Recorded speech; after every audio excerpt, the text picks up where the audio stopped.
You may have questions right now about the housing market. I'm Kathleen with the Militello Team, a realtor with Barrett and Company, and I'm here today to answer questions.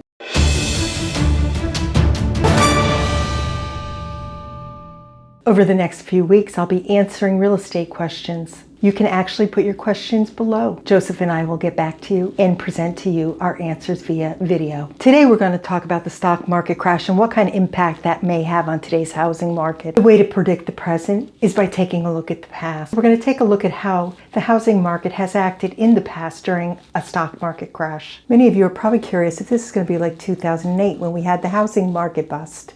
Take a look at this chart. As you can see, this chart compares the S&P 500 correction to the annual home price depreciation.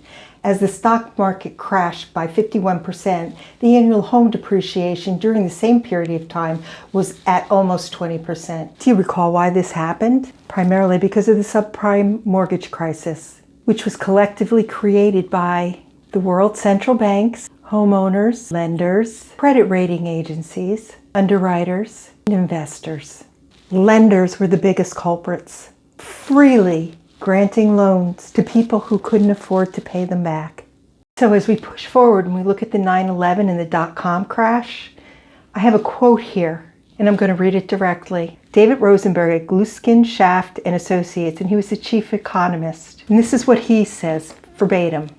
What 9/11 has in common with what's been happening today is that the shock has also generated fear, angst, and anxiety among the general public.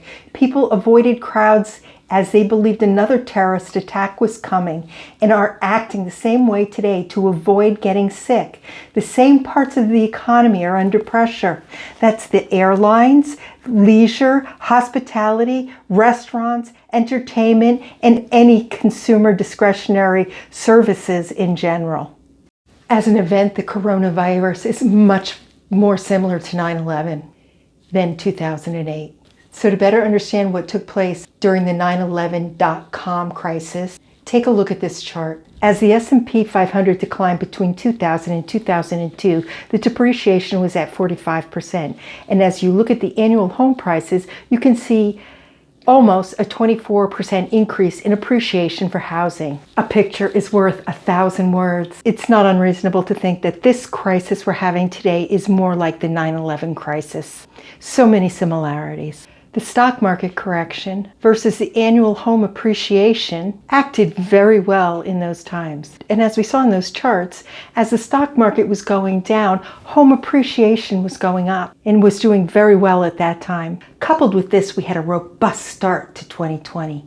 As a matter of fact, the most recent home sales report indicated that we've had the best sales within the last 13 years on an annual seasonal adjusted basis. That because of the coronavirus, real estate has very much slowed down, and many realtors are sheltering in place as requested by our government. It's in my opinion, when this crisis is over, the housing market's going to come back very strong and robust. The Essex County area in Massachusetts was in an extremely strong seller's market mode.